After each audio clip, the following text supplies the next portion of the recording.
নির্বাচনী বিরোধের জেরে কুমিল্লা ২ আসনের হোমনার ডহরগোপ গ্রামে অন্তত ২২টি বসতঘরে হামলার অভিযোগ উঠেছে। ওই গ্রামে ভোট কেন্দ্রের বাইরে মারধরের জেরে ফলাফল পরবর্তী বিএনপি ও স্বতন্ত্র প্রার্থীর সমর্থকদের মধ্যে ভাঙচুর ও লুটের ঘটনা ঘটেছে। শনিবার সরেজমিন ঘুরে ভাঙচুরের এই দৃশ্য দেখা যায়।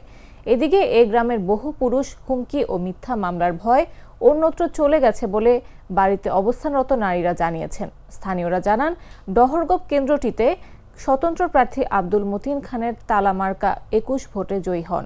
কেন্দ্রে বিরোধের ঘটনায় সাবেক ভারপ্রাপ্ত ইউপি চেয়ারম্যান কামরুজ্জামান ও আবুল খায়ের ডাক্তারের সহ কয়েকটি বসতঘর হামলার শিকার হয়।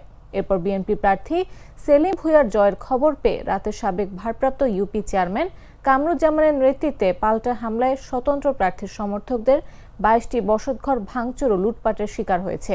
ক্ষতিগ্রস্তরা আইনশৃঙ্খলা বাহিনীর সংশ্লিষ্ট কর্তৃপক্ষের কাছে প্রতিকার চেয়েছে। এই ঘটনায় স্থানীয়ভাবে মীমাংসার প্রক্রিয়া চলছে বলে জানিয়েছেন হোমনা থানার ভারপ্রাপ্ত কর্মকর্তা মোর্শেদ আলম চৌধুরী।